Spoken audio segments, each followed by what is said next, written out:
سارے صحابہ کہتے ہیں حضرت علی کو دیکھ کر ہم رشک کرتے تھے کہ کیا مقام پایا علی بن ابی طالب نے. اس وقت ان کی جوانی کا ہی وقت تھا، اور جب وہ جھنڈا ہاتھ میں لے کر کے آئے تھے یہ مقابلہ مرحب سے ہونا تھا. جو 1000 انسانوں سے تنہا لڑ سکتا تھا، اکیلا لڑنے کی طاقت رکھتا، جب وہ رجزیہ اشعار پڑھ رہا تھا، جانتے ہو قلعوں کی دیواروں سے پوچھو مرحب کس کا نام ہے، یہاں کے پتھر میرے چلنے پھرنے سے کانپ جایا کرتے ہیں.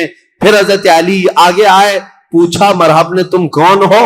حضرت علی نے کہا انا الذی سمتنی امی حیدرا، میں وہ ہوں کہ میری ماں نے میرا نام حیدر رکھا ہے. حیدر کا مطلب جانتے ہو؟ حیدر کا مطلب جنگل میں، گھنے جنگلات میں اپنے پیر پھیلائے ہوئے نہایت ہی سخت قسم کا چہرہ لے کر کے بھوکا پلٹ وار کرنے والا وہ شیر ببر جس کو دیکھ کر کے پورے جنگل میں ہیبت طاری ہوتی ہے، اس کو عربی میں حیدر کہا جاتا ہے. حضرت علی کہتے ہیں عربی جاننے والے سمجھ سکتے تھے، انہوں نے رجزیہ اشعار میں حضرت علی نے صرف اتنا کہا انا الذی سمتنی امی حیدرا، میں تو وہ ہوں کہ میری ماں نے میرا نام حیدر رکھا ہے. مرحب نے کہا تجھ جیسے چھوٹے لڑکے سے میں مقابلہ کرنے کو اپنی توہین سمجھتا ہوں، میں توہین سمجھتا ہوں. حضرت علی نے کہا رسول کریم صلی اللہ تعالی علیہ وسلم کی جماعت سے ہوں، پہلے مجھ سے مقابلہ کر لو، بعد میں بڑے تمہارے مقابل میں آ جائیں گے. جب مرحب اترا حضرت علی کرم اللہ وجہہ الکریم کے مقابلے میں، تاریخ آج بھی گواہ ہے، اس کے لوہے کی ٹوپی، اس کا لوہے کا لباس اتنا مہنگا ہوا کرتا تھا، اور وہ تلوار لہراتے ہوئے آیا، اور پہلی تلوار اتنی تیز مارا تھا کہ حضرت علی رضی اللہ تعالیٰ عنہ پر وار جو ہوا، حضرت علی رضی اللہ تعالیٰ عنہ نے اس کے وار کی چمک کو دیکھا، اور جنگ کے میدان میں جو تلوار کی چمک تھی لوگ دیکھ کر کے حیران تھے، اتنی تیز وہ تلوار چلاتا تھا. تو صحابہ کہتے ہیں ہمیں خوف ہو گیا، ڈر ہو گیا کہ علی بن ابی طالب گھوڑے پر ہے، ایک ہی وار اس نے ایسا کیا ہے کہ اس کی آواز فضا میں گونج رہی ہے، علی کا کیا ہوگا. حضرت علی رضی اللہ تعالیٰ عنہ بالکل بے خوف تھے. اللہ کے شیروں کو آتی نہیں روباہی، اللہ کا جو شیر ہوتا ہے وہ لومڑی کبھی بنی نہیں سکتا. مولا کائنات علی بن ابی طالب نے اس کے 2 وار کے بعد اپنا جو پہلا وار مارا، صحابہ کہتے ہیں حضرت علی کی 2 دھاری تلوار تھی، مرحب کے سر پر لگی اور اس کے لوہے کی ٹوپی کو کاٹتے ہوئے مرحب کے سینے تک آ گئی. ایک ہی وار میں مرحب کو زمین پر ٹھنڈا کر دیا تھا. فاتح خیبر حضرت علی رضی اللہ تعالیٰ عنہ ایک ہی وار میں مرحب کو ٹھنڈا کیا، اور اس کے بعد اسی کے اشعار حضرت علی نے پڑھ کر لوگوں کو سنایا. اے لوگوں سنو، یہ جو ٹھنڈا ہوا ہے جسم، یہ وہی ہے جس کی چلنے پھرنے کی آواز پتھر سنا کرتے تھے، دیوار سنا کرتے تھے. اب اس خیبر کے قلعے کے در و دیوار بھی جانیں گے کہ جس سے وہ ہیبت کھاتے تھے اس کو زمین پر کس نے مار گرایا. پھر حضرت علی نے کہا اے یہودیوں، آج کے بعد سے خیبر کے ہر قلعے سے آواز آئے گی کہ کوئی آیا تھا جس کا نام اس کی ماں نے حیدر رکھا تھا. عزیزان گرامی، یہ تاریخ کی سچائیاں اس لیے میں عرض کر رہا ہوں. مولا علی بن ابی طالب کرم اللہ وجہہ الکریم، اس جنگ میں صحابہ کی روایت ہے، ابن عساکر کی روایت یہ ہے کہ حضرت علی بڑھتے گئے اس قلعے کے پھاٹک کو توڑ دیا تھا، جو دروازہ ہوا کرتا تھا. صحابہ کہتے ہیں حضرت علی نے ایسے اس کو اکھاڑ دیا تھا، اور وہ دروازہ ایک ہاتھ میں لے کر اس کو ڈھال بنا کر لڑتے رہے. جب کبھی سامنے سے کوئی تیر آتا یا تلوار آتی تو یہ دروازے کو ڈھال بنا کر کے لڑتے تھے. تم اپنے گھر کا دروازہ اٹھا کر کے دیکھو، خیبر کا دروازہ الگ ہے، اپنے گھر کا دروازہ بھی نہیں اٹھا پاؤ گے. آج کے نوجوانوں کی بات کر رہا ہوں. وہ خیبر کا دروازہ ایسا تھا کہ اس کے بعد حضرت علی نے اس کو اپنی پیٹھ پر رکھا دروازے پر. کئی صحابہ تو اس کے اوپر سے چڑھ کر کے قلعے کے اندر گئے، اور صحابہ کہتے ہیں اس کے بعد اس دروازے کو 16 گز آگے انہوں نے ایک ہی ہاتھ سے پھینکا تھا. رسول کریم صلی اللہ تعالی علیہ وسلم کا فرمان ہوا اس دروازے کو راستے سے ہٹایا جائے. صحابہ کہتے ہیں ہم 40 لوگ مل کر نہیں اٹھا پا رہے تھے، اور علی بن ابی طالب تنہا ایک ہاتھ سے اٹھا کر اس کو پھینک چکے تھے. لا فتح الا علی لا سیف الا ذوالفقار. یہ شجاعت، یہ جمع مردی اللہ کے شیر کو اللہ نے عطا کی ہے. قوت پروردگار. میرے عزیزوں، ان کے فضائل، ان کے مناقب، ان کے کمالات بیان سے باہر ہیں، بیان سے باہر ہیں.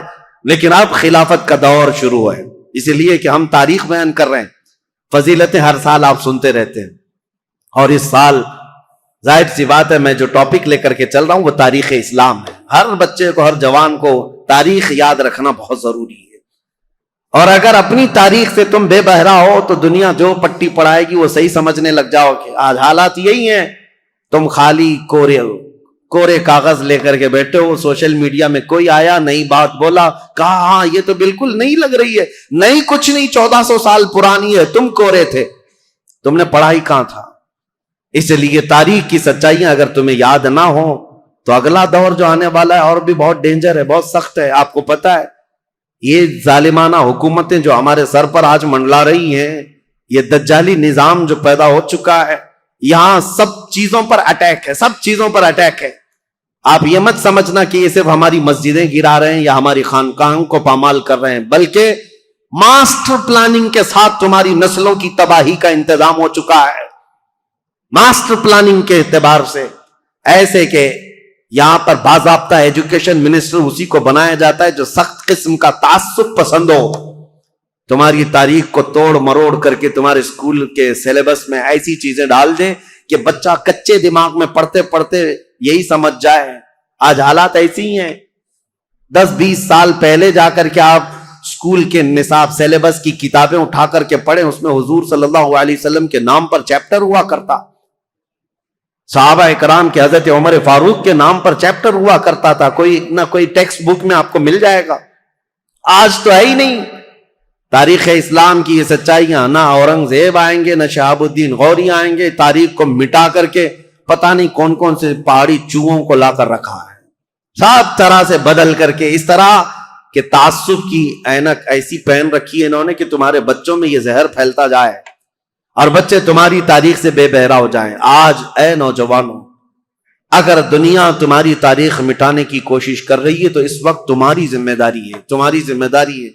میں رشیا کی ایک چھوٹی سی کنٹری جہاں قرآن پر پابندی لگا کر تقریباً 70 سال گزر چکے تھے، 60 یا 70 سال، سوویت یونین کی لڑائیوں میں، اس سے پہلے جو وہاں کے حالات تھے، مارکسزم، لینن کا جو انقلاب آیا تھا، ریولوشن، کچھ ممالک ایسے سخت اسٹرگل کر چکے ہیں، مسلمانوں کی اذانیں بھی بنتی، قرآن پر پابندی ایسی لگی تھی۔ ایک ہمارے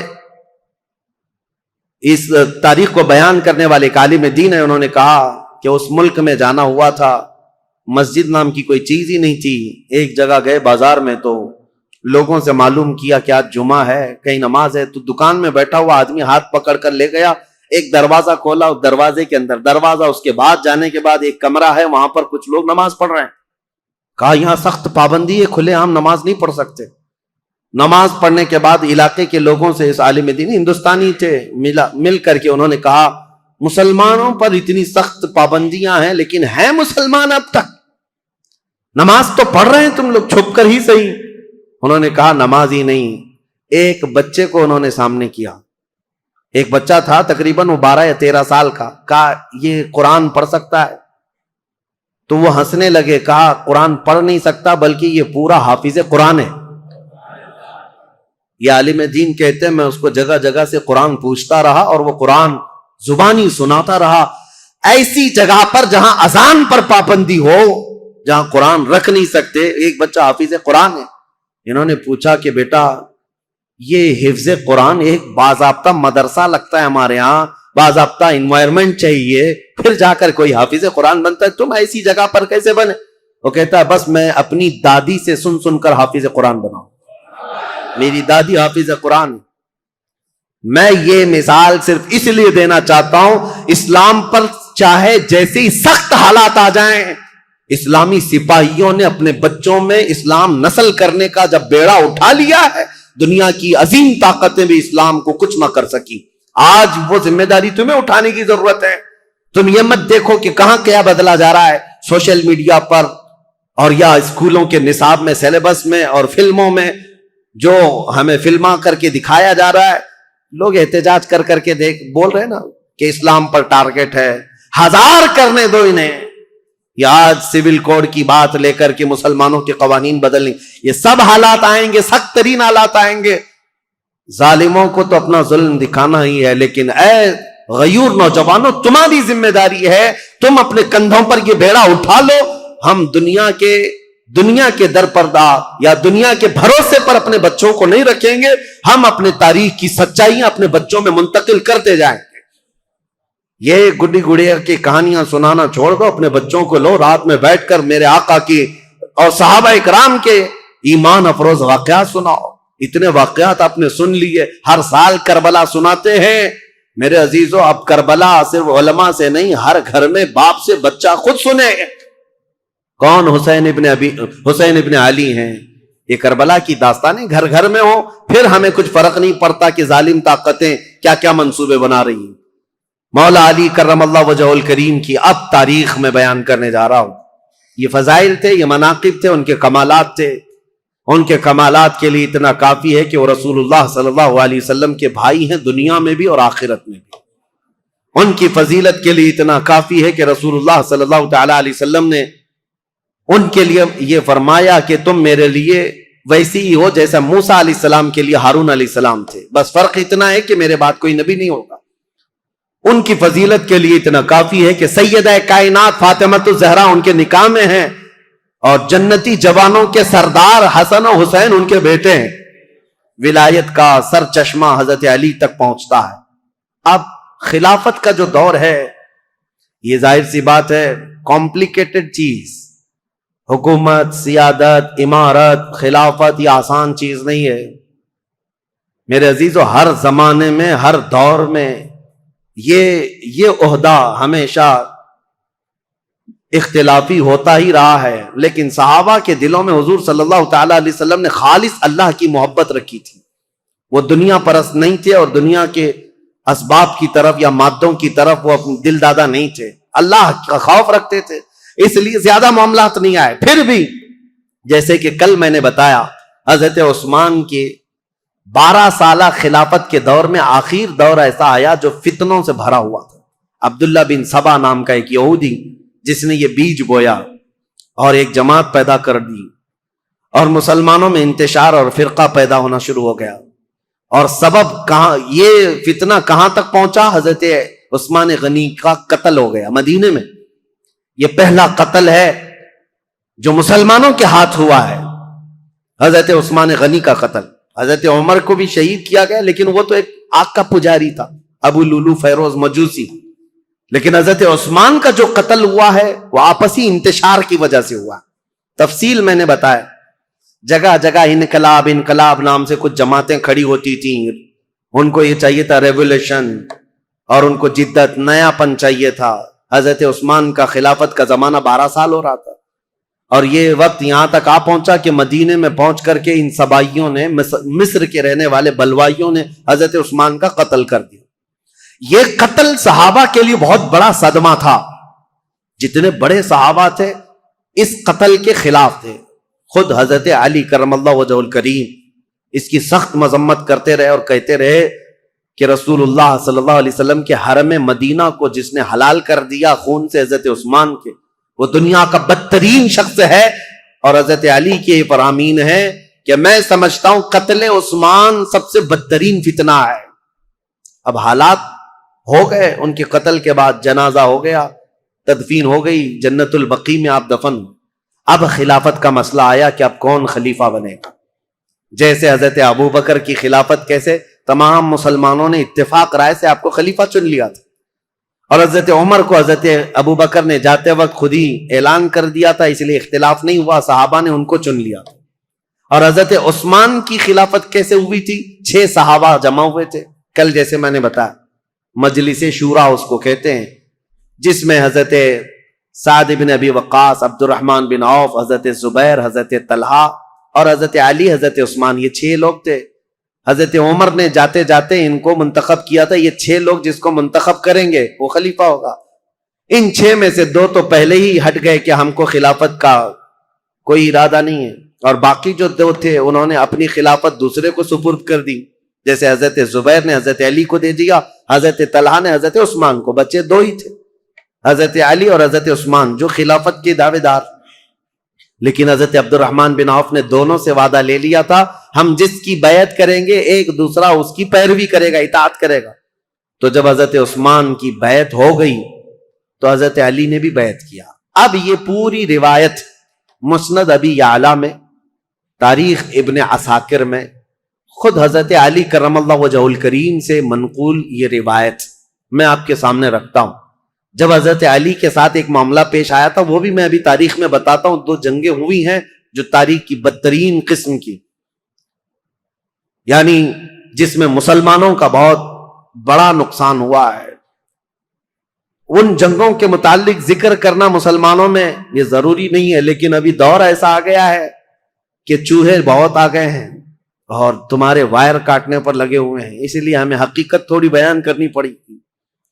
جنگ جمل، جنگ صفین کے متعلق ایک خلفشار مچا کر رکھا ہے کچھ لوگوں نے، اس لیے حقیقت کیا ہے وہ بتاؤں گا۔ اس وقت جب بصرہ میں گئے تھے حضرت علی، ایک مشہور تابعی ہیں اور ایک صحابی ہیں حضرت احنف بن قیس، انہوں نے پوچھا تھا حضرت علی سے، اے علی آج آپ اپنے گھوڑے پر سوار ہو کر بصرہ تک آ گئے ہیں، آپ یہ بتائیں رسول پاک صلی اللہ تعالی علیہ وسلم نے کیا آپ کو اس کا حکم دیا تھا یا آپ یہاں تک کس لیے آئے؟ تب حضرت علی نے تفصیلاً ایک حدیث پر جو حضرت علی سے مروی ہے بیان کیا، کہا لوگوں سنو، میری قرابت رسول اللہ سے کیا ہے وہ بتانے کی چندہ ضرورت نہیں، میری رشتہ داری کیا ہے، لیکن جب رسول کریم صلی اللہ تعالی علیہ وسلم کی وفات ہوئی تو ہمیں ڈر یہ تھا کہ اختلاف پیدا ہو جائے گا مسلمانوں میں، لیکن اللہ کریم ایسا کرم کیا کہ حضرت ابو بکر صدیق کو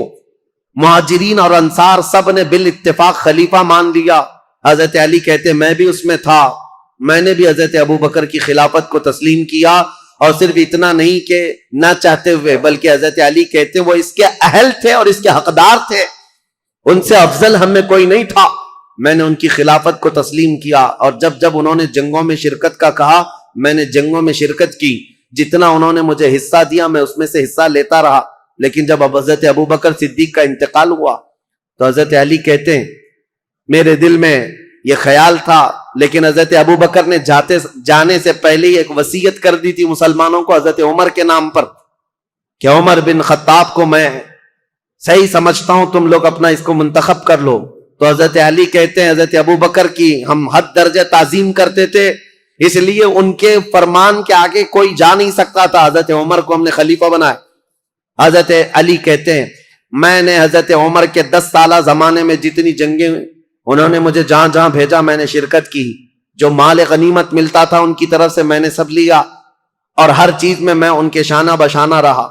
پھر جب حضرت عمر کا انتقال ہوا تو وہ کہتے ہیں کہ وہ مجلس شورا بنا کر گئے تھے 6 لوگوں کی، اس میں بھی تھا، اور اس میں 6 لوگوں میں جب انتخاب کرنے کی بات آئی تو 2 ہٹ گئے اور 2 نے ہمارے حوالے کر دیا، لاسٹ میں 2 بچ گئے، علی اور عثمان رضی اللہ تعالیٰ عنہما۔ حضرت علی کہتے ہیں چونکہ عبد الرحمن بن عوف نے مجھ سے یہ وعدہ لیا تھا، وہ 6 میں سے ایک صحابی عبد الرحمن بن عوف بھی ہیں، انہوں نے حضرت علی سے وعدہ لیا تھا اے علی اگر آپ کے علاوہ میں کسی اور کے ہاتھ میں بیعت کروں تو کیا آپ اس کے خلاف جائیں گے؟ حضرت علی کہتے ہیں ہرگز نہیں جاؤں گا، آپ جس کی بیعت کو قبول کریں گے میں بھی اس کی بیعت کو قبول کروں گا۔ حضرت علی کہتے ہیں جب عبد الرحمن بن عوف نے مجھ سے یہ وعدہ لیا تھا اور وعدے کے بعد انہوں نے حضرت عثمان کے ہاتھ میں بیعت کر لی تو میں اپنے وعدے کے خلاف نہیں جا سکتا، میں نے بھی حضرت عثمان کے ہاتھ میں بیعت کر لی۔ یہ حضرت علی کی خود بیان کردہ روایت میں آپ کے سامنے رکھ رہا ہوں۔ اور پھر 12 سال گزر گئے حضرت عثمان کے۔ حضرت علی کہتے ہیں پھر حالات ایسے سنگین ہو گئے کہ حضرت عثمان کا قتل ہو گیا، جو بالکل میرے وہم و گمان میں نہ تھا کہ قتل تک ہو جائے گا۔ معاملات بدل رہے تھے، فتنہ پھیل چکا تھا، لیکن اتنے سنگین حالات بن گئے کہ ان کا قتل ہو گیا، جس سے ہم ہرگز راضی نہیں۔ اب اس کے بعد بات آتی ہے خلیفہ چننے کی۔ حضرت زبیر، حضرت طلحہ، یہ 2 ایسے صحابہ ہیں جو عشرہ مبشرہ میں سے رسول اللہ صلی اللہ علیہ وسلم نے جن کو دنیا میں جنت کی بشارت دی، ان میں 2 یہ ہیں۔ یہ صحابہ بڑے صحابہ کہلاتے تھے، مدینے میں جتنے تھے سب آئے، سب آ کر حضرت علی کے پاس کہنے لگے آپ اپنی بیعت کا اعلان کر دیں اور آپ خلیفہ ہیں۔ حضرت علی نے کہا مجھے اس کی خواہش نہیں، میں خلیفہ کی بجائے وزیر بننا پسند کروں گا، تم میں سے جو چاہے خلیفہ بن جاؤ. کیونکہ حالات ایسے تھے اس وقت حضرت علی کو خلیفہ بنایا جا رہا ہے جب انتشار بہت پھیل چکا تھا، امن کا دور نہیں تھا، جگہ جگہ جماعتیں کھڑی ہو گئی تھی، صبائی فتنہ، کوفہ میں الگ، بصرہ میں الگ، عراق میں الگ، اور شام میں الگ، اور مدینہ مکہ والے الگ. یہ حالات پر حضرت علی کو خلیفہ بنایا جا رہا ہے. حضرت علی نے منع کیا، اس کے بعد پھر لوگوں نے اصرار کیا، آپ سے بہتر ہماری جماعت میں کوئی نہیں. حضرت علی کہتے ہیں جب انہوں نے اصرار کیا تو میں نے اللہ اس کے رسول کے احکام کی شرط پر اور خلفائے ثلاثہ جو گزر چکے ان کی اتباع، ان کی پیروی پر سب کی بیعت لینا شروع کیا. حضرت علی جب بیعت لینے لگے، یہ تقریباً 35 ہجری کا واقعہ ہے. حضور صلی اللہ تعالی علیہ وسلم کی وفات کو 25 سال گزر چکے تھے. یہ 35ویں ہجری میں حضرت علی رضی اللہ تعالیٰ عنہ خلافت پر متمکن ہوئے مدینہ طیبہ میں. اب خلافت کا پہلا دور ہے، یعنی ابھی پہلا دن ہے. آپ بہترین خطیب تھے. حضرت علی کرم اللہ وجہ الکریم خطبہ بہت اعلیٰ دیا کرتے. خطبے کے بعد آپ یہ جو فتنہ پھیلا تھا اس کو ٹھنڈا کرنے کے لیے کوششیں فرما رہے تھے. لیکن اسی اثنا میں ہوا کیا، حضرت علی رضی اللہ تعالیٰ عنہ نے چند دنوں کے بعد بہت سخت قسم کے فیصلے لیے. اس سے معاملات اور سخت ہو گئے. کیا؟ آپ نے ملک شام کے گورنر امیر معاویہ رضی اللہ تعالیٰ، جو 22 سال سے گورنر تھے حضرت عمر کے زمانے سے، حضرت علی یہ کہتے تھے کہ اب ان کو گورنری سے میں معزول کرتا ہوں. حضرت امیر معاویہ کو اور مصر کے گورنر کو اور کئی جگہ کے گورنروں کو ایک ساتھ معزول کرنے کے لیٹر آپ نے جاری کر دی. جبکہ جو اکابر صحابہ تھے اس میں حضرت ابو موسیٰ اشعری، حضرت عمرو بن عاص، کئی صحابہ آ کر آپ کو مشورہ یہ دے رہے تھے کہ اس وقت یہ فیصلہ لینا اچھا نہیں، حالات بہت بگڑے ہوئے. حضرت عثمان کا قتل ہوا ہے، پہلے آپ اپنی بیعت سب سے لے لیجئے، اس کے بعد ان کے معزول کرنے کا حکم جاری کیجئے. حضرت علی نے حالات کی سنگینی کے اعتبار سے یہ خط جاری تو کر دیا، لیٹر بھیج دیا. پھر میں کہتا ہوں ادب کا دائرہ ساتھ رکھنا ہے سنیوں، تولنا نہیں صحابہ کو ادھر ادھر. حالات جو ہوئے جیسے ہوئے، لیکن وہ رسول اللہ کے صحابہ ہیں. ان کے اختلافات یا ان کے مشاجرات کو بیان کرنا ہی حرام ہے، لیکن یہاں تاریخی سچائیاں تمہارے ذہنوں میں رہیں، اس لیے میں یہ عرض کر رہا ہوں تاکہ کوئی دوسرا چوہا آ کر کے تمہیں کبھی اس کے بارے میں کبھی اس کے بارے میں نہ بیان کرے. جیسے حضرت امیر معاویہ کو ٹرول کرتے کرتے آج اتنی گندی باتیں کہنے لگ گئے لوگ جو حقیقت میں ہے نہیں. ہاں کچھ معاملات تو ہوئے ہیں لیکن ایسے نہیں ہیں. حضرت علی نے ان کی معزولی کا لیٹر جاری کیا، حالات سنگین ہو گئے. ظاہر سی بات ہے 22 سال سے وہ گورنر تھے. اب یہاں حالات یہ ہو گئے کہ حضرت امیر معاویہ نے سب سے پہلے یہ اعلان کیا کہ حضرت علی اب خلیفہ اگر ہو گئے ہیں تو ان کی خلافت کا پہلا کام یہ ہونا چاہیے، جنہوں نے حضرت عثمان ابن عفان کو قتل کیا پہلے ان قاتلوں کو پکڑ کر قصاص لینا چاہیے. خلیفہ اسلام کا قتل ہوا ہے، عام آدمی کا قتل نہیں ہوا ہے. خلیفہ اسلام کو قتل کرنے کا مطلب اسلام کے پلر کو ہلا دینا.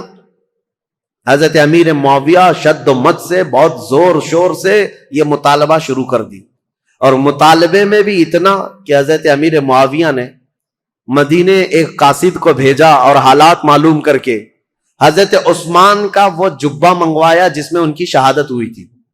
وہ خون سے تر بتر تھا.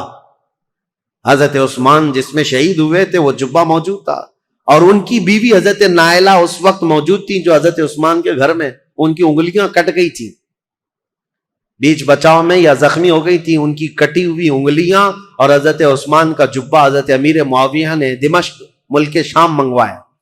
اب یہ جب چیزیں آئیں تو حضرت امیر معاویہ نے منبر پر رکھ کر کے لوگوں سے کہا خلیفہ اسلام کا بے دردی کے ساتھ قتل ہوا ہے، جبکہ جو وجوہات بتائی جا رہی ہیں وہ بہت چھوٹی ہیں. حضرت عثمان نے غلطی کیا کی تھی، ان کا جرم کیا تھا جس کی وجہ سے یہ قتل ہوئے.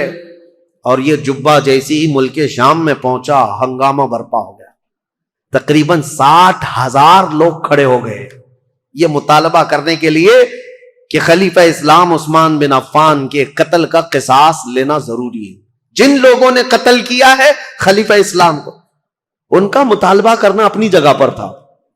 ظاہر سی بات ہے آج کے دور میں آپ کو بتاؤں، ملک کے پریزیڈنٹ پر کوئی حملہ کر دے یا ملک کے پی ایم پر کوئی حملہ کر دے تو پورے ملک کی عزت کا مسئلہ ہو جاتا ہے، عام چیز نہیں ہے، اس کے لیے سیکورٹی بھی بہت رکھی جاتی ہے۔ اور اگر ہو گیا تو اس کے بعد حالات کیا ہوتے ہیں؟ جو نیا بیٹھے گا اس کے لیے سب سے پہلا مطالبہ یہی کیا جائے گا، جن لوگوں نے ان کا قتل کیا پہلے ان کو پکڑو، یہ مطالبہ ہوتا ہے۔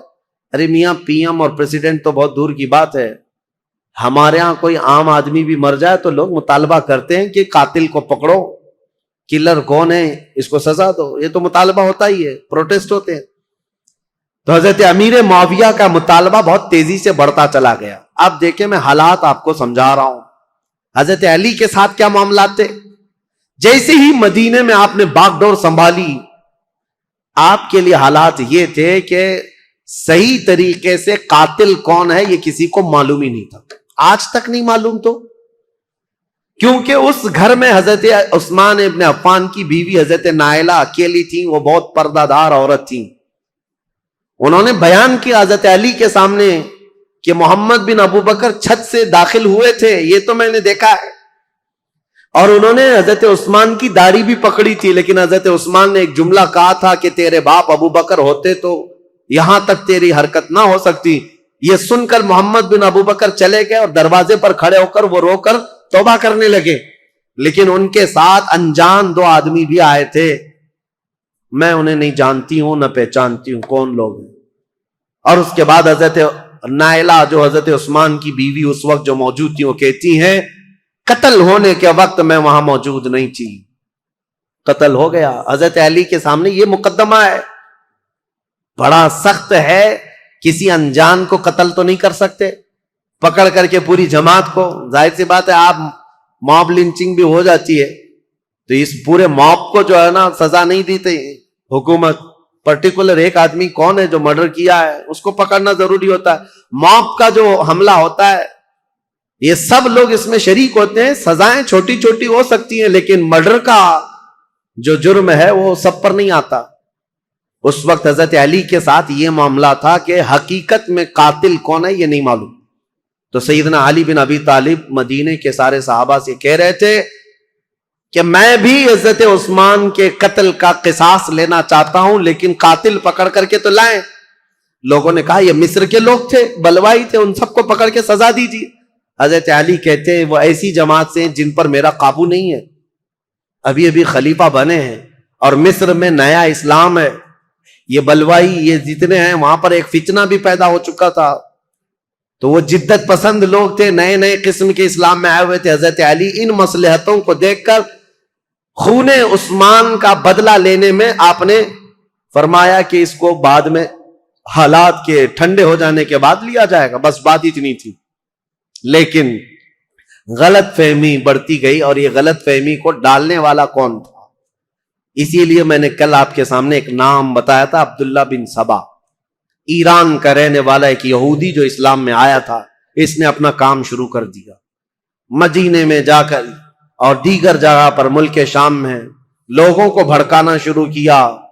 پہلے تو حضرت علی کی حمایت میں بولتا تھا، اب حضرت علی خلافت پہ آئے تو حضرت عثمان کے قتل کا بدلہ لینے کے لیے ابھارنے لگ گیا۔ اب ہوا یہ کہ حضرت عائشہ صدیقہ رضی اللہ تعالیٰ عنہ، ان کا بھی کردار ہے تاریخ میں، ام المومنین ہے، زبان نہ کھولنا ان کے لیے بھی گستاخی کے لیے، ایمان برباد ہو جائے گا۔ ام المومنین رسول اللہ صلی اللہ علیہ وسلم کی محبوبہ ہے، زوجہ ہے، یہ حج پر گئی ہوئی تھیں اور حج سے واپس آنے کے وقت حضرت عثمان کا قتل ہو گیا تھا اور یہ خبر حضرت عائشہ کو پہنچ گئی۔ حضرت عائشہ کا مقام تھا صحابہ میں سب میں بھی، کیونکہ ام المومنین نے سب لوگ احترام کرتے تھے۔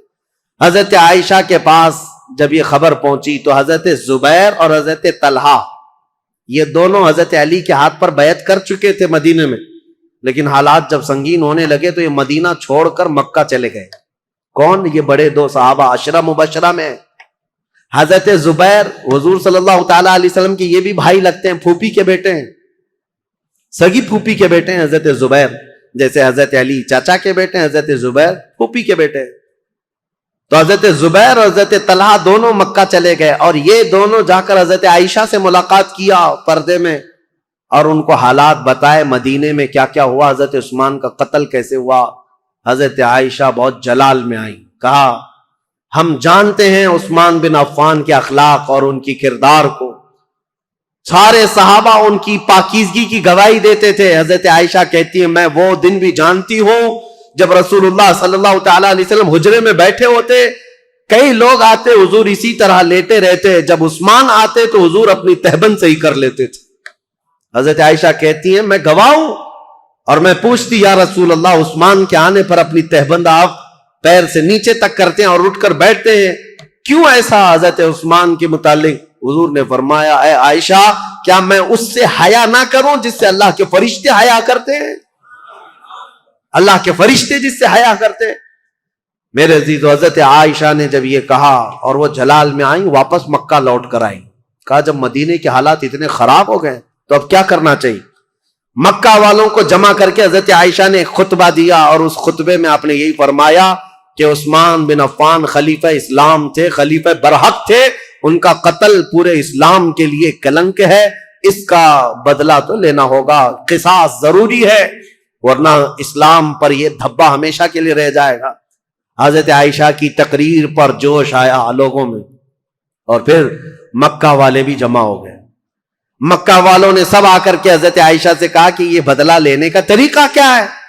حضرت علی خلیفہ ہو گئے اور انہوں نے سب سے بیعت لی ہے، لیکن طریقہ کیا ہے؟ حضرت عائشہ اب اس بارے میں مشورہ کر رہی تھی، ہاں طریقہ کیا ہے اس پر بھی تو سوچنا چاہیے کہ خون عثمان کا بدلہ لینا ہے، لیکن وہ قوم مصر کے رہنے والی ہے اور مصر میں ہماری پہنچ نہیں، کیسے؟ تو اس میں جب صحابہ کی میٹنگیں ہونے لگی مکہ میں، تو اب میں آپ کو بتاؤں یہاں سے ایک نئی جنگ کی ابتدا ہو گئی۔ حضرت عائشہ اپنی اونٹنی پر سوار ہو کر، پہلے لوگوں نے کہا کہ ملک شام چلتے ہیں، امیر معاویہ نے بھی خون کے بدلے کا اعلان کیا، یا پھر مدینے چلتے ہیں، لیکن ان دونوں رائے کو آپ نے، حضرت عائشہ صدیقہ نے چھوڑ دیا اور بصرہ کی طرف آپ روانہ ہو گئیں۔ بصرہ عراق کا ایک شہر ہے۔ اس بیچ میں کئی ایسے محتاط صحابہ ہیں جو اس جنگ میں شامل نہیں ہوئے۔ حضرت عائشہ جب جانے لگیں، کیونکہ میٹنگیں اتنی ہو گئی تھیں، اور جب لوگ یہ کہنے لگے کہ یہ بدلہ لینا تو خلیفہ وقت کا کام ہے، تو حضرت علی اس وقت بدلہ قصاص لینے پر تیار نہیں تھے، یا یہ فرما رہے تھے کہ ابھی اس قوم سے ہمارا پالا نہیں ہے، یا اس قوم پر ہمارا قابو نہیں ہے، ہم بعد میں بدلہ لیں گے۔ لیکن یہ مطالبہ شدت اختیار کر گیا۔ اب حضرت علی کو مدینے میں بھی آ کر خبر پہنچ گئی کہ حضرت عائشہ لوگوں میں جمع ہو گئی، اور انہوں نے خون عثمان کا قصاص لینے کا اعلان کر دیا۔ اور حضرت علی کو یہ بھی خبر مل گئی کہ امیر معاویہ کو جو ہم نے خط لکھا تھا، حضرت امیر معاویہ نے بدلے میں خط بھیجا جو بالکل خالی تھا، کچھ بھی لکھا ہوا نہیں تھا۔ حضرت علی سمجھ گئے معاملات سنگین ہے، یعنی امیر معاویہ نے وہاں سے اعلان یہ کر دیا ہے کہ پہلے خون عثمان کا بدلہ لیا جائے گا، بعد میں حضرت علی کی بیعت اور خلافت کا معاملہ ہوگا۔ اب یہ بظاہر ٹکراؤ والی صورت ہے، ایک طرف سے مطالبہ ہے شدت سے بدلہ لینے کا، اور ایک طرف حضرت علی مصلحت کو دیکھ رہے تھے، حکمت کو دیکھ رہے تھے۔ اس وقت حضرت علی کہتے ہیں اس خانہ جنگی کو، جس کو کہتے ہیں گرہ یدھ، اپنے اندر چلنے والی جنگ کو اگر خاتمہ نہ کیا جائے تو اس کا بہت بڑا نقصان اٹھانا پڑے گا اور ہمارا شیرازہ منتشر ہو جائے گا۔ حضرت علی مدینے میں لوگوں کو جمع کرتے ہیں، چلو ہم اس معاملے کو ٹھنڈا کریں گے۔ جب سب لوگ جمع ہوئے حضرت علی کے ساتھ، حضرت علی اب کوفہ کی طرف روانہ ہو گئے۔ حضرت علی کے ساتھ اس وقت 10,000 لوگ تھے۔ میرے عزیزوں، جب 10,000 لوگ ادھر ہیں، حضرت عائشہ کے ساتھ شروع میں 3,000 تھے، پھر راستے میں کئی لوگ شامل ہوئے، وہاں پر بھی 10,000 کی تعداد۔ اب 10,000 کی تعداد جب ہوئی تو اس میں سارے مخلصین نہیں تھے، کئی فتین بھی شامل تھے، ادھر بھی ادھر بھی، سبائی فتنے کے لوگ ادھر بھی تھے ادھر بھی تھے۔ اب حضرت علی رضی اللہ تعالیٰ عنہ یہاں سے نکلے ہیں اور مسلمانوں میں یہ بات پھیل گئی کہ 2 جماعتوں میں جنگ ہونے جا رہی ہے، ایک طرف حضرت عائشہ ہیں، ایک طرف حضرت علی۔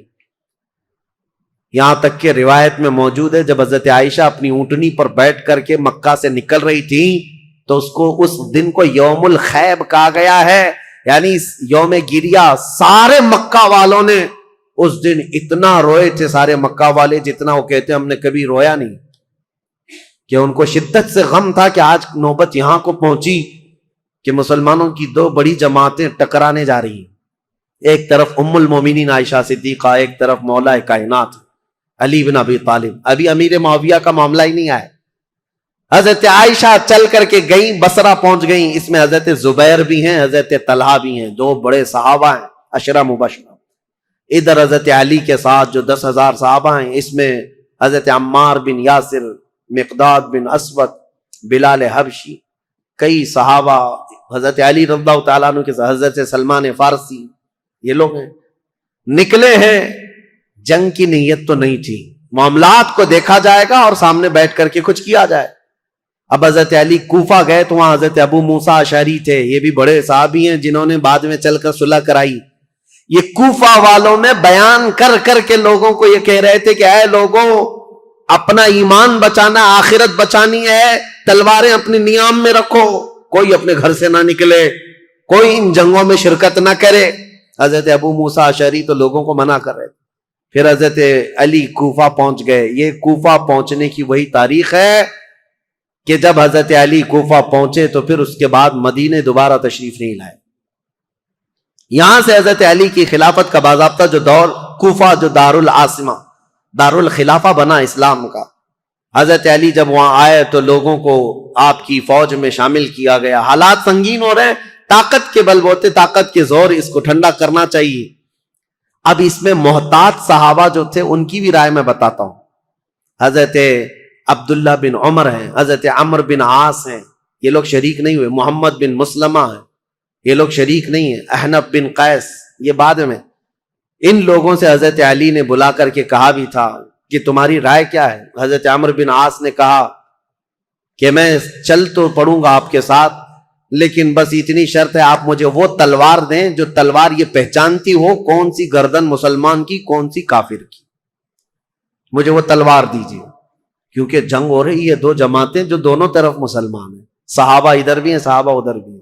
عمر بن عاص نے کہا میرے پاس ایسی تلوار نہیں جو پہچانتی ہو گردن کس کی ہے، اگر یہ مل گئی تو پھر شریک ہو جاؤں۔ اس کے بعد حضرت محمد بن مسلمہ کو بلا کر پوچھا کہ آپ کیوں نہیں؟ کہا میں نے رسول اللہ صلی اللہ تعالی علیہ وسلم سے سنا تھا، میرے آقا نے فرمایا تھا محمد بن مسلمہ اس تلوار کو کبھی نیچے ہونے نہیں دینا، اعلاء کلمت الحق کے لیے استعمال کرنا، اور جس دن یہ نوبت آ جائے کہ یہ تلوار تجھے کسی مسلمان پر اٹھانی پڑے تو احد پہاڑ کے پاس جا کر کسی پتھر پر تیری تلوار توڑ دینا۔ محمد بن مسلمہ کہتے ہیں کل رات جا کر میں نے اپنی تلوار توڑ دی، آج نوبت یہاں پہنچ گئی ہے کہ ہمیں تلوار اٹھانی پڑ رہی ہے، میں تو تلوار توڑ چکا ہوں۔ حضرت عبداللہ بن عمر انہوں نے بھی یہی کہا کہ میں فرق نہیں کر پاؤں گا کہ کون حق پر ہے کون کس پر ہے، اسی لیے میں اس میں شریک نہیں ہوں۔ کچھ محتاط صحابہ ان میں نہیں آئے، لیکن حضرت علی جب سفر پر روانہ ہو، یاد رکھو مسلمانوں، ایمان کی حفاظت اسی میں ہے، دونوں جگہ کا بیلنس برقرار رکھو، ام المومنین کا بھی مولا کائنات کا بھی، دونوں رسول اللہ کی قرابت دار ہیں، رشتہ دار ہیں۔ حضرت عائشہ صدیقہ جب آئیں تو اب مشورے ہو رہے تھے، میٹنگیں ہو رہی تھی، ان کے خطبے اتنے پر اثر تھے کہ لوگ جمع ہوئے۔ جب وہ بصرہ میں گئی تو 12,000 لوگ جمع ہوئے، کہا کہ نہیں حق پر ہیں، خون عثمان کا بدلہ لینا چاہیے۔ یہ حالات دیکھ کر کے ایک صحابی ایسے ہیں جن کا بہت بڑا رول ہے، حضرت قعقاع، یہ آئے، حضرت زبیر، حضرت طلحہ، حضرت عائشہ ان کے پاس آئے، کہا اچھا یہ میٹنگ بعد میں ہوئی، اس سے پہلے ایک حادثہ ہو گیا تھا، کیا ہے؟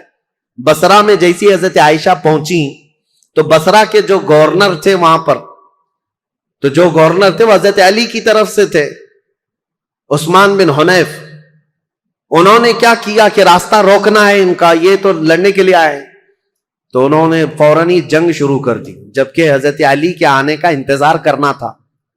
تو عثمان بن حنیف نے لوگوں کو اتار دیا، اور جنگ جیسی خالی راستہ روکنے کے لیے شروع ہوئی تھی، اس میں 700 لوگ مارے گئے بصرہ کے۔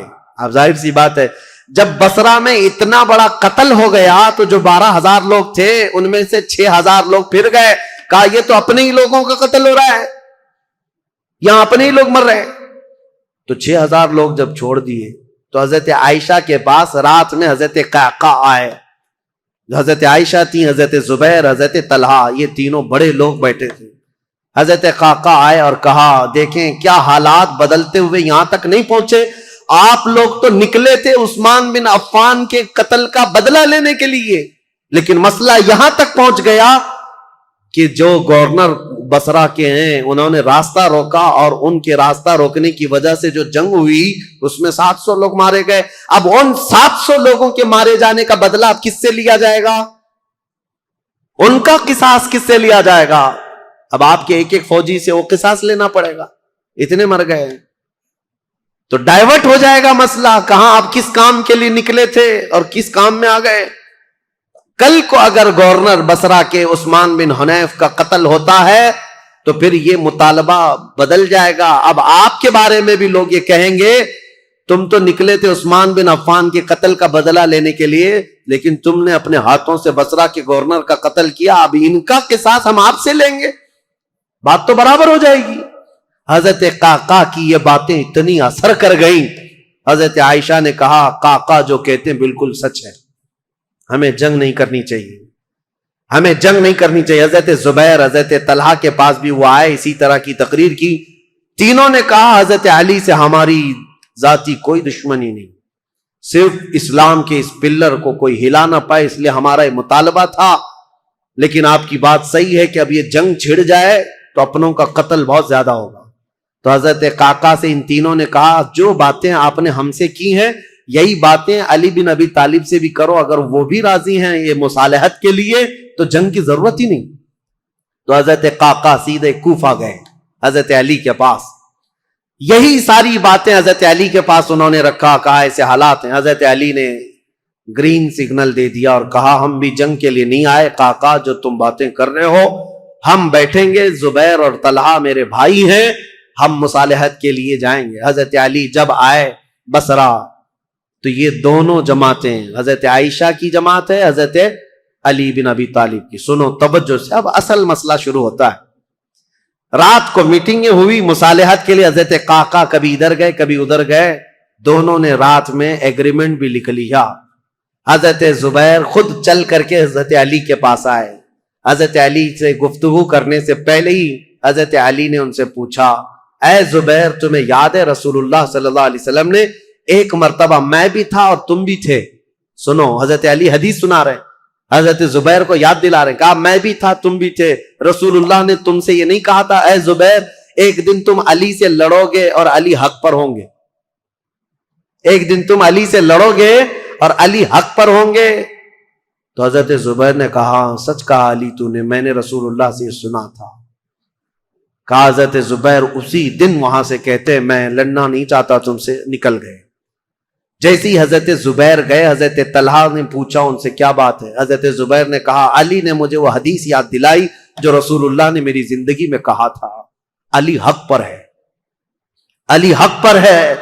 حضرت زبیر چل پڑے تو حضرت طلحہ نے کہا اے زبیر میں بھی اس فعل پر اس کام پر نادم ہوں، شرمندہ ہوں، میں بھی نکل چلتا ہوں. یہ رات کی خبر جو ہو رہی تھی حضرت عائشہ رضی اللہ تعالیٰ عنہ کے پاس پہنچی تھی. حضرت عائشہ کے ساتھ ایک معاملہ ہوا تھا راستے میں، وہ بھی میں تاریخ میں ہے میں آپ کو بتاتا ہوں. جب حضرت عائشہ کی یہ فوج چل رہی تھی مقام حواب ایک جگہ آئی جہاں کتے بھونکنے لگے. حضرت عائشہ نے فوراً اونٹنی کو کھڑا کر دیا اور پوچھا یہ اس جگہ کا نام کیا ہے؟ لوگوں نے کہا مقام حواب. تو ڈر گئی، کپ کپی آ گئی جسم میں. کہا ماں عائشہ سے دیکھا کیا ہوا کیا؟ کہا میں نے رسول اللہ سے ایک حدیث سنی تھی، میرے آقا نے فرمایا اے عائشہ ایک بار تم مسلمانوں کے ساتھ سفر پر ہوگی تو اللہ کی قسم دیتا ہوں اس جماعت میں تم مت جانا جس میں حواب کے کتے بھونکیں گے. حضور سے میں نے یہ سنا تھا حواب کے کتے بھونکیں گے جس جماعت میں، اس جماعت میں جانا مت. حضرت عائشہ نے کہا کہ اگر یہاں حواب کا مقام ہے تو کتے بھونک رہے ہیں اور میں نہیں چاہتی کہ اس جماعت میں ہوں. یہ بصرہ آنے سے پہلے کی بات ہے، لیکن کیا بتائیں جماعت میں فتنہ انگیزی کرنے والے جو سبائی لوگ تھے ان میں 40 لوگ ایسے آئے جنہوں نے اللہ رسول کی قسم اٹھائی، قرآن کی قسم اٹھا کر کہا یہ حواب کا مقام ہے ہی نہیں، حواب ہے نہیں، یہ دوسری جگہ ہے، یہاں کے کتے روز بھوکتے رہتے۔ حضرت عائشہ کو حلف لے کر کے انہوں نے کہا یہ حواب کا مقام نہیں ہے، تب حضرت عائشہ پھر چل پڑی، جبکہ وہ مقام حواب ہی تھا۔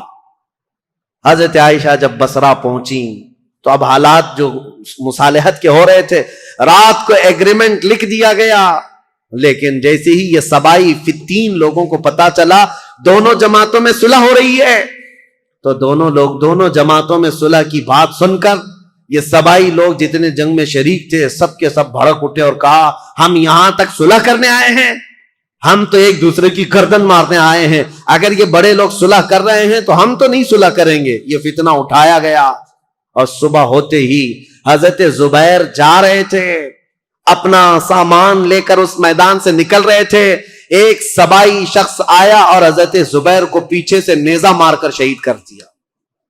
رسول اللہ صلی اللہ علیہ وسلم کے بھائی، پھپھیرے بھائی، عشرہ مبشرہ میں سے حضرت زبیر جیسے ہی شہید ہوئے، حضرت طلحہ دوڑتے ہوئے آئے کہ ظالم جماعت نے حضرت زبیر کو مار دیا ہے، رسول اللہ کے اس صحابی کا قتل ہوا، یہ پہلا قتل ہوا ہے۔ جیسی حضرت طلحہ ان کی لاش کے پاس دوڑتے ہوئے آئے، ان سبائیوں نے حضرت طلحہ کی بھی گردن مار دی۔ 2 عشرہ مبشرہ میں سے صحابہ تھے، قتل ہو گئے۔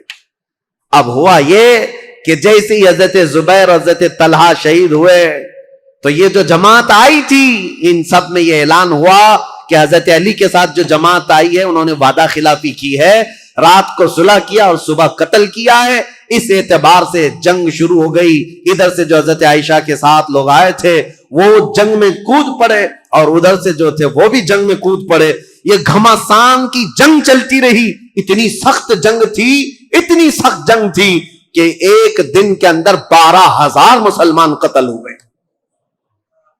بہت سخت قسم کی یہ تاریخ ہے، یہ مجھے بتانا اس لیے بھی ضروری ہے کہ کوئی اٹھ پٹانگ تمہارے دلوں میں نہ ڈال دے۔ ہوا کیا تھا حقیقت یہ میں بتا رہا ہوں، لیکن حضرت عائشہ رضی اللہ تعالیٰ عنہ اب بات کرنا چاہ رہی ہیں حضرت علی سے، اور حضرت علی عائشہ سے بات کرنا چاہ رہے ہیں، بیچ میں راستہ ایسا جنگ کا گھمسان چھڑا ہوا ہے کہ نہ ایک دوسرے سے بات کرنے کا موقع مل رہا ہے۔ یہاں تک کہ حضرت عائشہ کا اونٹ جس پر وہ بیٹھی ہوئی تھی، اس کا نام ہی جنگ جمل ہے، جمل عربی میں اونٹ کو کہتے ہیں، نام ہی جنگ کا جمل رکھ دیا گیا کیونکہ اونٹ پر ایک جھوپڑی لگائی جاتی تھی کجاوا، اس میں حضرت عائشہ بیٹھی ہوئی تھی۔ اس اونٹ پر اتنے حملے کر دیے تھے، اتنے حملے کر دیے ادھر کی جماعت والوں نے کہ حضرت عائشہ کی حفاظت کے لیے جو ادھر موجود تھے وہ عزت قبیلے کے لوگ ان میں صرف اونٹ کی حفاظت کے لیے 700 لوگ قتل ہو گئے تھے۔ ایک گرتا تھا، دوسرا پکڑتا تھا، دوسرا گرتا تھا، تیسرا پکڑتا تھا، لیکن ان جان بازوں نے اونٹ کو گرنے نہیں دیا۔ حضرت علی رضی اللہ تعالیٰ عنہ نے پھر حکمت کے ساتھ فرمایا کہ یہ جنگ ختم ہوگی اس وقت جب یہ اونٹ بیٹھے گا، تو اپنی ایک معتمد جماعت کو جو اہل حق تھے ان کو بھیجا کہ جاؤ تم کسی نہ کسی طرح سے اونٹ کو نیچے پیروں کی طرف سے کچھ زخمی کر دو یا کسی طرح اونٹ بیٹھ جائے۔ وہ گئی ایک جماعت حضرت علی کی طرف سے، جنگ کے لیے نہیں، انہوں نے کسی نہ کسی طرح اونٹ کو بٹھا دیا۔ جیسے اونٹ بیٹھ گیا ام المومنین نیچے آئیں۔ اگر حضرت عائشہ صدیقہ کے ساتھ کچھ بھی ہو جاتا امت میں بہت بڑا فتنہ ہوتا۔ رسول اللہ کی زوجہ کے ساتھ اگر کسی نے ہاتھ بھی لگایا ہوتا اس وقت بڑا مسئلہ ہوتا۔ حضرت علی کے لیے کتنا بڑا چیلنج تھا یہ، ان کی خلافت کے دور کا سب سے بڑا چیلنج ہے۔ ایک طرف ام المومنین کی عزت کو بچانا ہے کیونکہ پورے مومنین کا وقار ہے، رسول اللہ کا گھر ہے، تو حضرت علی نے گرنے نہیں دیا۔ اور اس کے بعد حضرت علی رضی اللہ تعالیٰ عنہ نے پیغام بھیجا حضرت عائشہ کو کسی نہ کسی طرح سے اس کجاوے سے نکال کر لائے۔ جیسی نکال کر کے لایا گیا ام المومنین رو رہی تھی۔ حضرت علی کرم اللہ وجہہ الکریم وہاں گئے تو ان کی آنکھوں میں بے اختیار آنسو تھے، پھوٹ کر رو رہے تھے کیونکہ جانتے تھے ایک ہی گھر کے ہیں۔ حضرت علی رضی اللہ تعالیٰ عنہ سے سب سے پہلے حضرت عائشہ کھڑی ہوئی، کہا اے علی بن ابی طالب، صرف ایک غلط فہمی کی وجہ سے یہاں تک معاملہ پہنچ گیا۔ حضرت علی نے کہا ماں عائشہ صدیقہ آپ سچ کہتی ہیں کہ ایک غلط فہمی نے یہاں تک پہنچا دیا۔ دونوں کے وہی جملے تھے، دونوں کے وہی جملے تھے. حضرت عائشہ کہتی ہے میں ہرگز نہیں چاہتی تھی کہ خون مسلم بہہ جائے، کسی مسلمان کا قتل ہو جائے، لیکن اتنا بڑا معاملہ پیش آیا. دونوں یہ عظیم صحابہ، وہ زوجہ ہیں، یہ صحابی ہیں، داماد ہیں، رونے لگے، اس معاملے پر بہت گریہ وزاری کی. اس کے بعد مولا کائنات علی بن ابی طالب بیٹھے ہوئے تھے. ایک شخص آیا، حضرت زبیر کے قتل کا پیغام لے کر آیا. کہا حضرت زبیر کو نیزہ مار کر شہید کیا گیا ہے. حضرت علی نے کہا سنو رسول اللہ صلی اللہ علیہ وسلم کی حدیث میں اس کو سنا دوں جس نے حضرت زبیر کو قتل کیا. میں گواہ ہوں، رسول اللہ نے اپنی زندگی میں فرمایا تھا اے علی دیکھنا ایک دن آئے گا میرے اس زبیر کو کچھ لوگ بے گناہ قتل کر دیں گے، اور علی تو اسے بشارت دے دینا کہ وہ شخص اپنی تلوار سمیت ہمیشہ کے لیے دوزخ میں جائے گا. حضرت علی نے کہا بشارت ہو تجھ کو ابن صفیہ کا قتل کرنے والے، کیونکہ حضرت زبیر کی ماں کا نام صفیہ تھا جو رسول اللہ کی پھوپھی، ان کے قتل کرنے والے کو حضرت علی نے جہنم کی بشارت دی. اور ادھر حضرت علی کی رضی اللہ تعالیٰ عنہ کی جماعت میں جو صحابہ تھے ان میں بھی بہت سارے قتل ہوئے. لیکن میرے عزیزوں یہ غلط فہمی شیطان کی طرف سے ڈالی ہوئی سبائی فتنہ کتنا ڈینجر ہے آپ کو میں بتاؤں. اسی لیے کفار و مشرکین سے لڑنا آسان ہے، لیکن جماعت میں موجود غداروں سے اور منافقین سے لڑنا بہت بڑا چیلنج ہے، بہت بڑا چیلنج ہے. اسی لیے ہمیشہ سترک رہو، ہمیشہ محتاط رہو کہ تم اس دین پر قائم رہو جس پر اللہ اور اللہ کے رسول نے اپنے صحابہ کو چھوڑا ہے. اس کے علاوہ کوئی دوسرا راستہ امن والا ہے نہیں. یہ جنگ جمل ہے. اس کے بعد دونوں کے درمیان مصالحت ہو گئی اور پھر حضرت علی رضی اللہ تعالیٰ عنہ کوفہ واپس چلے گئے. حضرت عائشہ صدیقہ رضی اللہ تعالیٰ عنہ واپس مکہ مکرمہ آئیں. یہاں تک کہ میں آپ کو بتاؤں حضرت عائشہ جب نکلی تھی تو حضور کی ساری بیویاں، حضور کی ساری ازواج حضرت عائشہ کے ساتھ جا رہی تھی، لیکن جب حضرت عائشہ بصرہ جانے لگی تو حضور کی ساری ازواج وہاں سے نکل پڑی، کوئی ساتھ نہ آئی. اب اس معاملے کو میں آپ کے سامنے رکھتا ہوں میرے عزیزو، اے سنیوں. پہلی بات تو یہ ہے ہم میں سے کوئی اس لائق نہیں کہ ان دو جماعتوں میں کسی ایک کو کے لیے فیصلہ کر سکے. کیا آپ میں سے کسی کی اہلیت ہے؟ کوئی اس لائق ہے کہ کبھی حضرت علی کے بارے میں فیصلہ دے یا حضرت عائشہ کے بارے میں فیصلہ دے؟ جب تمہیں پتا ہے میری حیثیت ہے ہی نہیں. ارے ماں باپ لڑ جائیں تو بچے کی یہ حیثیت نہیں ہوتی کہ وہ ماں باپ میں فیصلہ کرے. وہ تو امت کے ان کبار لوگوں کی بات ہے جو رسول اللہ کی شرف صحابیت حاصل کیے ہوئے ہیں. پہلی بات اپنی زبان کو لگام دینا. یہ ہوا تھا تو یہاں ایسا نہیں ہونا تھا، وہاں ایسا نہیں ہونا تھا. یہ کوئی گھر کا حادثہ نہیں ہے، کسی گلی محلے کا حادثہ نہیں ہے. یہ دو جماعتیں صحابہ کی، دونوں جماعتیں جن کے متعلق قرآن کی آیتیں ہیں رضی اللہ عنہم ورضوا عنہ، اللہ ان سے راضی ہوا اور وہ اللہ سے راضی ہیں. وَكُلًّا وَعَدَ اللَّهُ الْحُسْنَى 26-27 پارے کی آیت ہے. اللہ نے فرمایا ان سب سے اللہ نے جنت کا وعدہ فرمایا، جنت کا وعدہ فرمایا. غلط فہمی سے ہونے والی یہ جنگ، اگرچہ کئی مسلمانوں کا قتل ہوا لیکن اس پر اللہ کریم کی بارگاہ میں فیصلہ ہوگا اور رب العالمین احکم الحاکمین یوم قیامت یہ فیصلہ فرمائے گا. اور اسی لیے اے لوگوں اپنی زبانیں دراز کر کے خود فیصلہ دے کر کہیں تم اپنے ایمان کو خراب مت کر لینا، کہیں اپنی آخرت کو خراب مت کر لینا. اب آئندہ سے میں آپ کو بتاؤں جنگ جمل اور اسی طرح کے حضرت امیر معاویہ کے ساتھ ایک جنگ ہو گئی، جنگ صفین. اس کو تذکرے کی ضرورت نہیں لیکن حقیقت میں وہاں پر بھی یہی غلط فہمی ہوئی تھی. حضرت امیر معاویہ چونکہ اعلان کر چکے تھے خون عثمان کا بدلہ لینا ہے، وہ بھی ملک شام سے آئے اور ایک جگہ پر حضرت علی رضی اللہ تعالیٰ عنہ کی فوج اور ان سے ٹکراؤ ہوا. اس میں بھی جنگ ہوئی لیکن دو صحابہ کو حکم بنایا گیا، ایک حضرت عمر بن عاص اور ایک حضرت ابو موسیٰ اشعری. حضرت ابو موسیٰ اشعری حضرت علی کی طرف سے تھے، حضرت عمر بن عاص امیر معاویہ کی طرف سے تھے. سارے دونوں جماعتوں نے ان دونوں کو حکم بنایا اور کہا یہ جو فیصلہ کریں گے اس پر دونوں جماعتیں راضی ہوں گی. حضرت عمر بن عاص اور حضرت ابو موسیٰ اشعری نے دونوں نے آپس میں بات چیت کر کے ایک صلح نامہ بنایا، ایگریمنٹ بنایا، کیا کیا ہوگا آگے، کس کس طرح سے معاملات طے کیے جائیں گے. اس پر دونوں جانبین کی دستخط ہوئی. حضرت امیر معاویہ بھی ملک شام چلے گئے، حضرت علی بھی کوفہ آ گئے. جنگ نہیں ہوئی، یہ جنگ صفین، اس میں صلح ہوئی ہے لیکن سبائی فتنہ یہاں پر بھی کام کر گیا. انہوں نے ایک نئی جماعت کھڑی کر دی، خارجیوں کی جماعت. انہوں نے یہ کہا علی نے بھی کفر کیا ہے، امیر معاویہ نے بھی کفر کیا ہے. دونوں کے بارے میں کہا. کیوں؟ کہا دونوں نے حکم بنایا، اپنا فیصل بنایا، اور حکم صرف اللہ ہے. حکم صرف اللہ ہے. لا حکم الا للہ آیت پڑھتے تھے اور کہتے تھے قرآن میں تو ہے اللہ ہی حکم ہے، اللہ کے علاوہ کوئی حکم نہیں.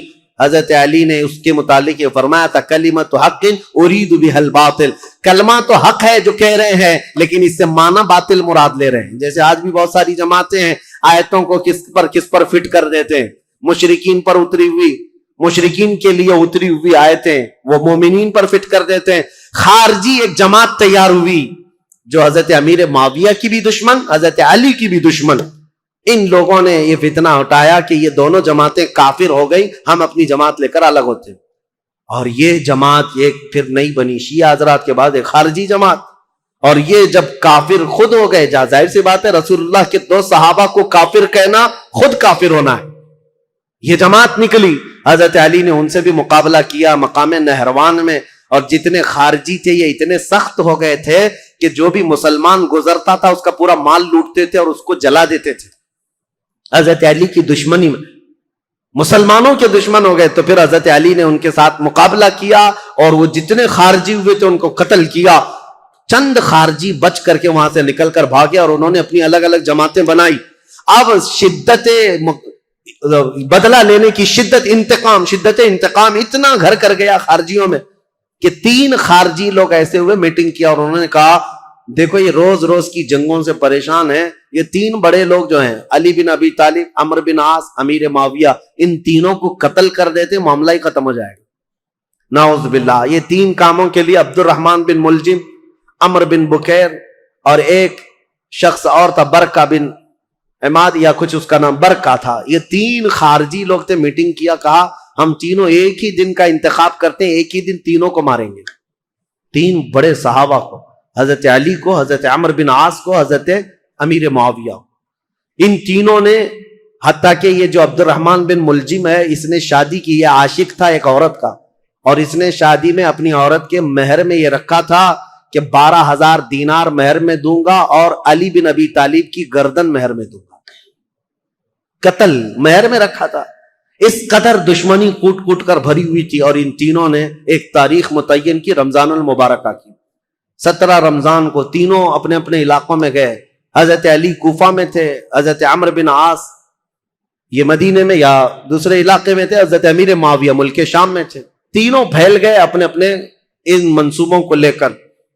اور حضرت امیر معاویہ، حضرت عمرو بن عاص کے لیے جو لوگ گئے تھے، ایک برکہ اور ایک جو حضرت عمرو بن عاص کو قتل کرنے والا تھا، یہ تینوں بکیر، عمرو بن بکیر، یہ دونوں جو ہے اپنی پلاننگ میں فیل ہوئے. لیکن عبد الرحمن بن ملجم یہ تلوار کو زہر میں بجھا کر کے کوفہ میں روز انتقام کی آگ میں بھڑکتا رہا. اور حضرت علی رضی اللہ تعالیٰ عنہ ایک رات سوئے ہیں اور خواب میں رسول اللہ صلی اللہ علیہ وسلم کو دیکھا، جیسے حضرت عثمان اپنی شہادت کے دن ایک دن پہلے دیکھے. حضرت علی رضی اللہ تعالیٰ عنہ نے خواب میں رسول اللہ سے عرض کیا، یا رسول اللہ میری امت نے مجھے ٹھیس پہنچائی، آپ کی امت کے کچھ لوگوں نے مجھے ٹھیس پہنچائی. رسول کریم صلی اللہ تعالیٰ علیہ وسلم نے فرمایا، اے علی تم کل کھڑے ہو جانا، ان قریب وہ پوری قوم ہلاک ہوگی جس نے تجھے ٹھیس پہنچائی. رسول کریم صلی اللہ تعالیٰ علیہ وسلم نے فرمایا، اور ان کی زندگی میں ہی یہ حضور نے فرمایا تھا، علی جو جماعت تم سے نفرت کرے گی وہ جہنم میں جائے گی. حضور نے تو منافق کی علامت بھی بتائے، جس کو علی سے بغض ہوگا وہ مومن نہیں منافق ہوگا، زندگی میں فرمایا تھا.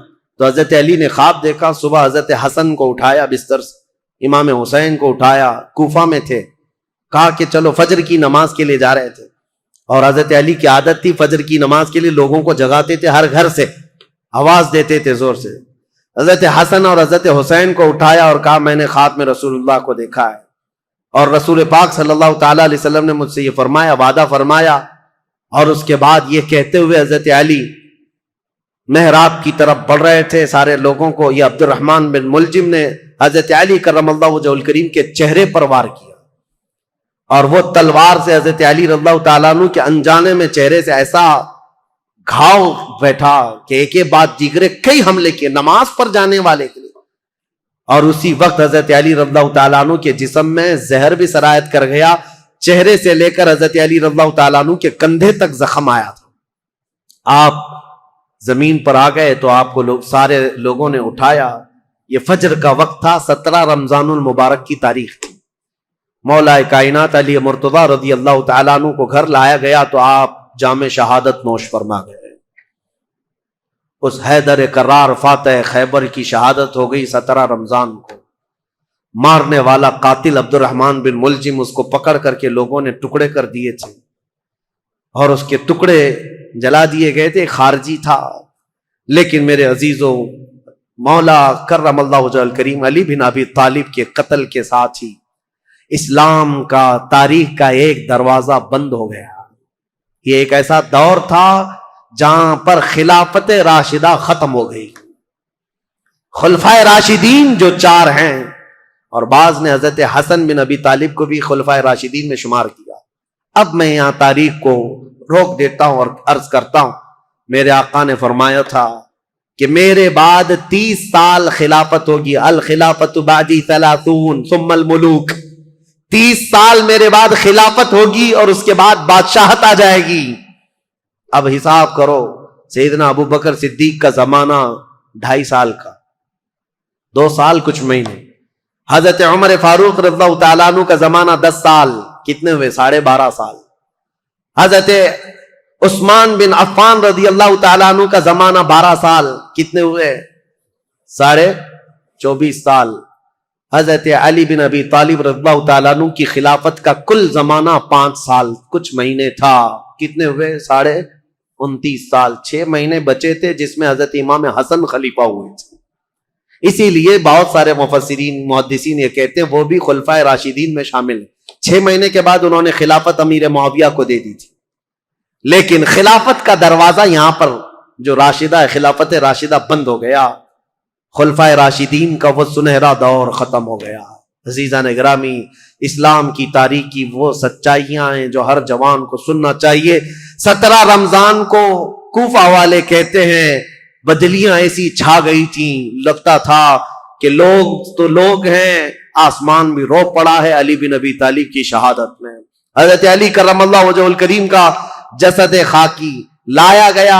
امام حسن نے نماز جنازہ پڑھائی, امام حسین نے غسل دیا تھا, اور آپ کو کوفہ شہر کے اسی مسجد کے کنارے دفن کیا گیا تھا. بعض روایات میں ہے آپ کے جسد مبارکہ کو لوگوں سے چھپا کر کے رکھا گیا تھا, کیونکہ خارجی جو جماعت تھی وہ اتنے شدید قسم کے نفرت کر رہے تھے کہ کہیں قبر کو اندھیرے میں کھود کر توہین نہ کریں, بے حرمتی نہ کریں. مولا کائنات علی مرتضیٰ رضی اللہ تعالیٰ عنہ کی قبر مبارکہ کو چھپایا گیا تھا, لیکن بہت ساری روایتیں بتاتی ہیں مقام نجف اشرف جو کوفہ کا حصہ تھا جہاں مولا علی کو دفن کیا گیا, آج بھی امیر المومنین کا دروازہ بڑی شان کے ساتھ کھلا نظر آتا ہے. اور ان کی تربت انور پر جب جھنڈا لہراتا ہے تو میرے عزیزوں کئی مرتبہ نجف جانے کا موقع ملا, کئی مرتبہ عراق گیا. جب بھی اس لہراتے ہوئے جھنڈے کو دیکھتا ہوں تو خیبر یاد آ جاتا ہے. مولا کائنات کی وہ تلوار کی شکلیں لٹکائی گئی ہیں, اگرچہ شیعہ لوگوں کی وہاں پر حکومت ہے, لیکن حیدر کرار کے دربار میں جاتے ہیں تو دل ہچکولے لینے لگتا ہے اور بدن میں کپ کپی آتی ہے. اس دربار میں آئے ہیں جس نے خیبر کے پھاٹک کو ایک ہاتھ سے اکھاڑ کر پھینکا تھا, جس نے اسلام کی تاریخ میں ایک نیا دروازہ کھولا تھا, جس کو رسول اللہ نے اپنی وفات کے وقت تک پسند کیا تھا. آپ کو پتا ہے پیدا ہوئے علی, حضرت علی جس دن پیدا ہوئے رسول اللہ نے اپنا لعاب پاک ان کو چٹایا تھا. روایات یہ ہیں حضرت علی نے آنکھیں کھولی نہیں تھی, سب سے پہلے آنکھیں کھولی تو دیکھا تو چہرے رسول کو دیکھا تھا. رسول کریم صلی اللہ تعالی علیہ وسلم کے گھر میں پرورش پائے, اپنے باپ کے گھر میں نہیں, رسول اللہ کے گھر میں. جب رسول اللہ نے اسلام کی دعوت دی, سب سے پہلے اسلام لانے والے علی بن ابی طالب تھے. جنگوں میں ہر جگہ شریک, بدر میں بڑھ کر مقابلہ کرنے والے. احد میں حضرت علی کے جسم پر 18 زخم ایسے تھے جن ہر زخم سے خون رستا تھا. صحابہ کہتے ہیں ہم کہتے تھے علی کو کہ زخموں کی پٹی کر لو, لیکن وہ دوڑے جاتے تھے کہ میں رسول اللہ کو دیکھ لوں. میدان جنگ میں اس طرح ثابت قدم رہنے والے. ایک مرتبہ لوگوں نے کہا حضرت علی ان کے پنڈلی میں ایک تیر ایسا چبھ گیا تھا کہ نکالتے تو گوشت نکل آ جاتا تھا, آپ نکالنے نہیں دے رہے تھے. لوگوں نے کہا علی بن ابی طالب کی اس پنڈلی سے تیر اس وقت نکالو جب یہ نماز پڑھنے کے لیے چلے جائیں, اس لیے کہ نماز میں ایسے محو ہو جاتے تھے دنیا و ما فیہا سے بے خبر. دنیا میں ہو کیا رہا ہے, کیونکہ وہ اپنے خالق کائنات کے رب کے حضور سجدہ کرتے. جو لوگوں نے یہ کہا حضرت علی جیسی نماز کے لیے رکعت باندھے, ان کی پنڈلی سے یہ تیر کھینچ کر نکالا گیا, اس تیر کے ساتھ گوشت بھی نکل کر کے آ گیا, لیکن ان کی نماز نہیں ٹوٹی. نماز مکمل کیا, سلام پھیرنے کے بعد لوگوں سے پوچھا کس نے میری پنڈلی سے تیر نکالا اور کس وقت نکالا, مجھے تو خبر ہی نہ ہوئی. وہ حیدر کرار کی نماز تھی. رسول اللہ کے ساتھ ہر گھڑی رہنے والے حضور صلی اللہ تعالی علیہ وسلم نے اپنی عزیز لخت جگر فاطمہ الزہرا کے لیے کسی کو منتخب کیا تھا, وہ علی بن ابی طالب کو منتخب کیا تھا. اور یہ بات بھی بتا دوں, رسول اللہ نے اپنے جانے کے وقت جن لوگوں کا نام فرمایا تھا کہ میں ان لوگوں سے راضی ہوں, وہ کون لوگ تھے جن کے ناموں میں حضرت علی کا نام تھا؟ حضور نے فرمایا میں ان سے راضی ہوں. وفات کے وقت بھی رسول اللہ ان سے راضی تھے, اور حضور صلی اللہ تعالی علیہ وسلم کے پردہ کرنے کے بعد جو سعادت حاصل ہوئی حضرت علی کو, حضور صلی اللہ تعالی علیہ وسلم کا کفن حضرت علی نے باندھا تھا, تجہیز و تکفین آپ نے فرمائی تھی. اور رسول کریم صلی اللہ تعالی علیہ وسلم کو آخری مرتبہ قبر انور میں جو اتارا گیا ہے, اس قبر میں اترنے والے بھی علی بن ابی طالب تھے. یہ فضائل, یہ کمالات بے شمار ہیں. مولا علی کرم اللہ وجہہ الکریم ان سارے فضائل و کمالات کو لے کر 17 رمضان المبارکہ کو یہ سورج غروب ہو گیا اور دنیا میں اندھیرا چھا گیا, فتنوں کا ایک نیا دور کھلا, اور پھر ایسے فتنے کہ آج تک تھم نہ سکے اور قیامت تک رک نہ سکیں گے. مولا علی شیر خدا, ان کی تربت پر کروڑوں سلام, ان کی تربت انور پر لاکھوں انوار و تجلیات رب کی اترے. عزیزان گرامی وقار, بات صرف اتنی کہوں گا, یہ چاروں خلفائے راشدین ہر ایک کا اپنے دور میں ایک ایک کمال ہے, اور ایسا کمال ہے کہ یہ چاروں خلفائے راشدین کی تاریخ اگر میں ایک جملے میں عرض کروں تو بات صرف اتنی ہے, اسلام تیری نبض نہ ڈوبے گی حشر تک, اسلام تیری نبض نہ ڈوبے گی حشر تک, تیری رگوں میں رواں خون ہے 4 یار کا, تیری رگوں میں رواں خون ہے 4 یار کا. اسلام کی یہ سرسبز و شادابی جو آج دیکھتے ہیں, یہ رسول اللہ کے ان خلفائے راشدین کا خون ہے, ان کی محنتیں ہیں, ان کا کردار ہے. اور آج بھی دنیا یہ خلفاء کی مثال لانے سے عاجز ہے. بڑے بڑے بادشاہ آئے ہوں گے, لیڈر آئے ہوں گے, حکمران آئے ہوں گے, لیکن میرے مصطفیٰ کی یہ 4 غلام کوئی لا کر کے دکھا دے, وہ کوئی دنیا اس طرح کی غلام لا نہ سکے گی. حیدر کرار جو ٹوٹی چٹائی پر بیٹھ کر لوہے محفوظ کا مطالعہ کرتے ہوں, رسول اللہ صلی اللہ تعالی علیہ وسلم کے ان غلاموں کی تربت پر مولا کروڑوں رحمت نازل فرما. اخیر میں دعا ہے مولا تاریخ اسلام کی یہ سچائیاں پوری کائنات میں موجود ہر مسلمان نوجوان کے سینے میں جاگزیں فرما دے.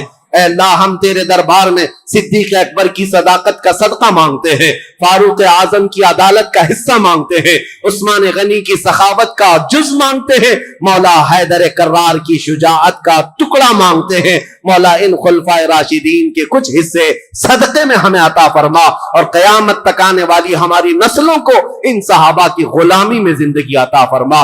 رسول اللہ صلی اللہ علیہ وسلم کے قدموں میں زندگی عطا کر اور ان کے جلوں میں موت عطا فرما. مولا جب قیامت کے دن اٹھائے تو بدکاروں کے ساتھ نہ ہو, مولا ہمارا حشر رسول اللہ کی ان صحابہ کے ساتھ عطا فرما. وآخر دعوانا الحمدللہ رب العالمین.